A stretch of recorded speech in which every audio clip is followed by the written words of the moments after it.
ஜூலை மாத ராசி பலன்கள். முதலில் ஜூலை மாதத்தினுடைய கிரக நிலைகளை பார்க்கலாம். அதன்படி பார்க்கும் பொழுது மீன மனையில் இருக்கக்கூடிய சனி பகவான் வக்ர நிலையை அடைகிறார். அதாவது ஜூலை மாதம் 13ஆம் தேதி. அதே போல சூரிய பகவான் மிதுனத்திலிருந்து கடகமனைக்கு பயிற்சியாகிறார் ஜூலை மாதம் 16ஆம் தேதி.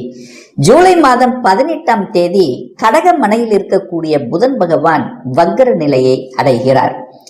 செவ்வாய் பகவான் சிம்ம மனையில் வீற்றிருக்கிறார் அல்லவா, கேதுவோடு சேர்ந்திருக்கார். அந்த செவ்வாயினுடைய பெயர்ச்சியானது ஜூலை மாதம் 28ஆம் தேதி சிம்மத்திலிருந்து கன்னிமனைக்கு பயிற்சியாகிறது. அதே போல சுக்கிர பகவான் ரிஷப மனையில் ஆட்சி பலத்தோட வலிமையா இருக்கார்.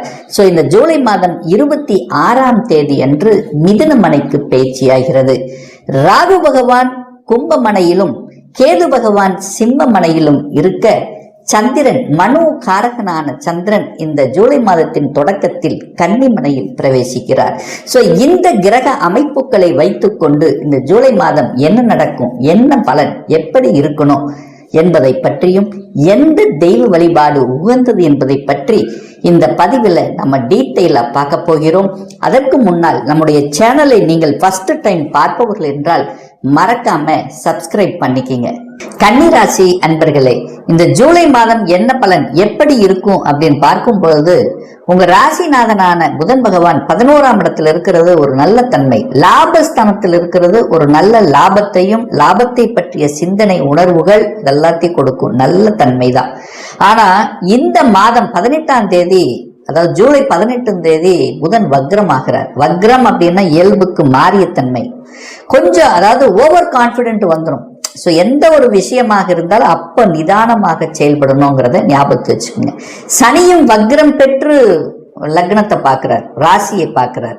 எப்ப வக்ரம் பெறார்? அதே 13/7/2025 அன்று சனி பகவான் வக்ர நிலையை அடைந்து எங்க பார்க்கிறார்? உங்க ராசியை பார்க்கிறார். அப்ப சனி என்னாலே நிதானம் பொறுமை அப்படின்னு சொல்லுவோம். ஆனா இப்ப வக்ரமாகும் போது நிதானம் இல்லாத தன்மையை கொடுக்கும், பொறுமை இல்லாத தன்மை கொடுக்கும். ஓவர் கான்பிடன்ட் வச்சு எதையாவது ஒன்று செஞ்சு ஒரு குழப்பமான தன்மையை ஏற்படுத்திவிடும். இதுக்கு நீங்க கொஞ்சம் எச்சரிக்கையாக இருக்கணும் அப்படிங்கறத இந்த இடத்துல நான் சொல்றேன். அதாவது இந்த மாதத்தினுடைய பிற்பகுதி, அதாவது 15ஆம் தேதிக்கு அப்புறம் கொஞ்சம் எந்த ஒரு விஷயம் செய்தாலும் கொஞ்சம் யோசிக்கணும், நிதானமாக செயல்படணுங்கிறத ஆழமாக மனதில் பதிய வைத்துக் கொள்ளுங்கள் இந்த கன்னிராசி அன்பர்கள். தன விஷயம், பொருளாதார விஷயம் எப்படி இருக்கு அப்படின்னு நீங்க ஒரு கேள்வி கேட்டீங்க அப்படின்னா 2ஆம் இடத்தை பார்க்கணும். இந்த 2ஆம் அதிபதி யாரு அப்படின்னா சுக்கிரன். சுக்கிரன் எப்படி இருக்கார்? 9ஆம் இடத்துல பாக்யஸ்தானத்துல ஆட்சி பலம் பெற்று ஸ்தான பலத்தோட வலிமை உட்கார்ந்துருக்கார். சுக்கிரன் ஆட்சி பலம், சுக்கிரன் வலிமை இருக்கு, 2ஆம் அதிபதி வலிமையா இருக்கு, குணம் அதாவது குடும்பம் நன்றாக இருக்கு, குடும்பஸ்தானாதிபதி வலிமையா உட்கார்ந்துருக்காரு, தன்னுடைய கட்டுப்பாட்டுல வலிமையா இருக்காரு. அப்ப குடும்பம் நன்றாக இருக்க போது, தனம் சிறப்பு பெறுகிறது, தனம் நன்றாக இருக்க போது, குடும்பத்துக்கு தேவையான தனவரவுகள் இந்த மாதம் சிறப்பு பெறும். பொருளாதாரத்தில் எந்த ஒரு குறைபாடும் ஏற்படுத்த போவதில்லை. கடைசி நிமிடத்திலாவது உங்க கைக்கு பாக்கெட்ல பணம் நிரப்பக்கூடிய ஒரு மாதம் இந்த ஜூலை மாதம். ஏன் இந்த ஸ்ட்ராங்கா நான் சொல்றேன்னா, 2ஆம் அதிபதி வலுப்பெறுகிறது, ஓகே ஸ்ட்ராங்கா இருக்காரு. குரு பார்க்கிறார். குருங்கிறது தனக்காரகன், காரக கிரகமான குருவும் 2ஆம் இடத்தை பார்க்குது. அப்ப பொருளாதாரத்தை உயர்த்தி கொள்வதற்குண்டான அத்தனை அம்சங்களும் உங்க முன்னாடி கண் முன்னாடி தென்படும். அதை கெட்டியாக பிடித்துக் கொள்ளுங்கள். அதற்கான உங்க முயற்சிகள், பொருளாதாரத்தை வளர்த்துவதற்கான முயற்சிகள், அதற்குண்டான ஸ்ட்ராட்டஜி பிளான் வகுப்பது, அதற்குண்டான அந்த தன்மைகளை எல்லாம் விரிவாக்கம் செய்வது, இதெல்லாம் தானா அப்படியே செட் ஆகும், இயல்பாகவே உங்களுக்கு வந்து சேரும். குடும்பத்தில் ஒன்றிணைப்பதற்கான ஒரு அற்புதமான ஒரு காலகட்டம். ஏற்கனவே குடும்பத்தை விட்டு பிரிந்தவர்கள் அல்லது கொஞ்சம் பிரிஞ்சு கருத்து வேறுபாடோட இருப்பவர்களுக்கெல்லாம் இது ஒன்றிணைக்கக்கூடிய ஒரு காலகட்டம் இந்த கன்னிராசி என்பர்கள். அப்ப நல்லா இருக்க போறீங்க, புரிந்து கொள்ள போறீர்கள். குடும்பத்துக்குள்ள ஒரு அந்நூனியத்தை பெருக்கிக் கொள்ளுவதற்குண்டான ஒரு காலகட்டமாக இந்த ஜூலை மாதம் அமையப்பெறும். வாக்கு நல்லா இருக்கும், உங்க பேச்சு அழகா இருக்க போகுது. சுக்கிரன் அல்லவா, சுக்கிரன் சொல்ல வேண்டியதில்லை. அழகாக இனிமையாக எந்த இடத்துல எதை பேசணும் இதெல்லாம் பேசுவீங்க. எல்லா இடத்துலையும் நிதானம் தேவை. நிதானம் ஒன்று மட்டும்தான். நிதானம், பிடிவாத குணம், மேலோங்கக்கூடிய தன்மை. ஸோ இது மட்டும் அதை கரெக்டாக கண்ட்ரோல் வச்சுட்டீங்கன்னா இந்த மாதம் உங்களுக்கு தனம், குடும்பம், வாக்கு இதெல்லாம் சிறப்பு பெறக்கூடிய ஒரு நல்ல மாதம். 4ஆம் அதிபதி, அதாவது சுகத்தை கொடுக்கக்கூடிய தாயை ஸ்தானத்தின் அதிபதியான அந்த குரு பகவான் 10ஆம் இடத்தில் அமர்ந்து கொண்டு தாய் ஸ்தானத்தை பார்க்கிறார். அப்ப 4ல் ஒரு உயிர் காரகத்துவம் அப்படின்னு தாய் நன்றாக இருக்க போகுது. தாயை பற்றிய சிந்தனை உணர்வுகள் உங்க மனசுல தோன்றிக் கொண்டே இருக்கும்.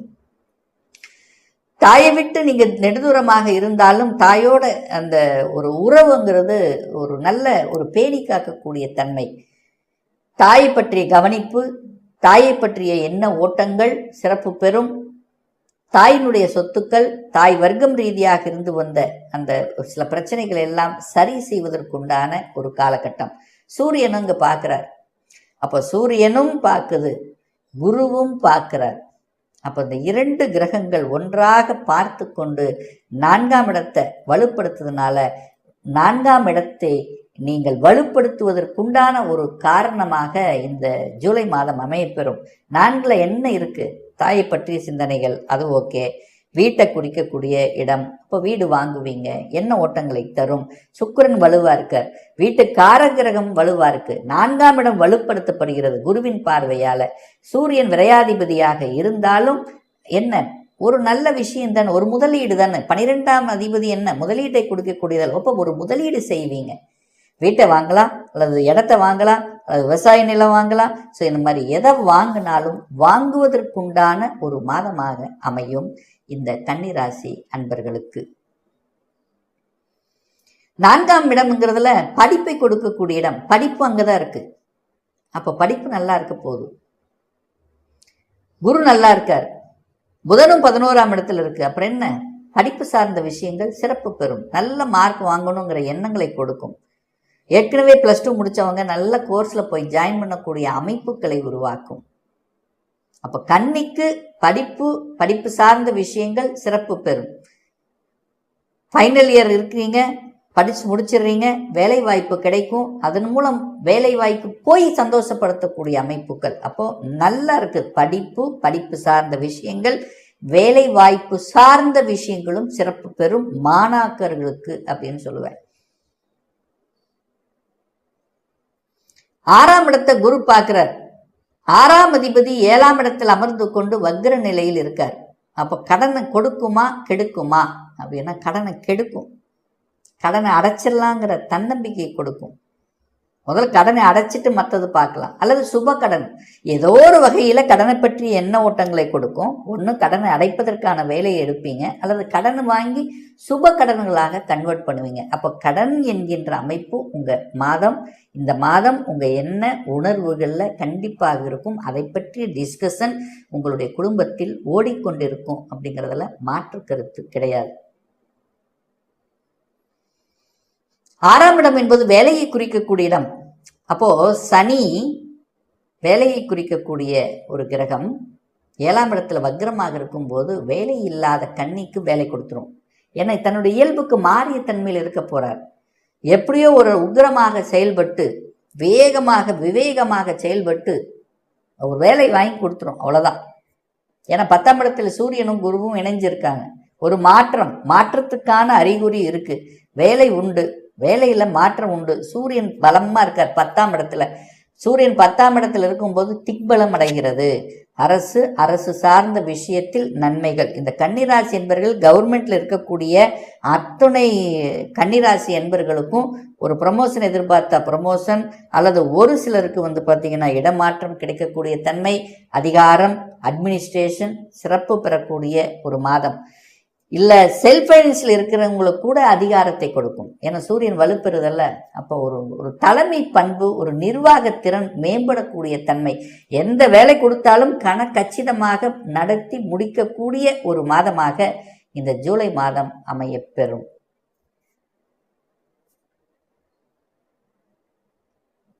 தகப்பன் சார்ந்த விஷயங்கள் சூப்பரா இருக்க போகுது. 9ஆம் அதிபதி பாக்கியாதிபதி வலிமை பெறுது.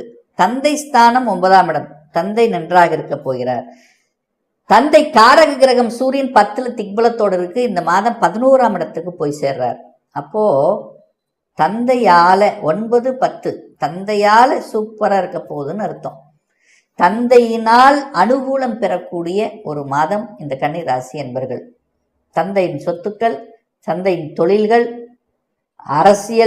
அரசியல்வாதிகள், அந்த சூரியனுடைய காரகத்துவத்தில் இருக்கக்கூடிய அத்துணை பேர்களுக்கும் ஒளி சம்பந்தப்பட்ட, மின்சாரம் சம்பந்தப்பட்ட, அரசு சம்பந்தப்பட்ட, அப்புறம் அந்த மாதிரி, அதாவது உயர்வு, சூரியன் என்னாலே சுற்றி வரும், எல்லா இடத்துலையும் போய் சுற்றி வரும். அப்போ நீங்க எல்லா இடத்துலையும் சுற்றி வரக்கூடிய கௌரவத்தை கொடுக்கக்கூடிய, சூரியன்னா கௌரவம், அந்த கௌரவத்தை கொடுக்கக்கூடிய ஒரு நல்ல மாதம் தான் இந்த கன்னி ராசி அன்பர்களுக்கு.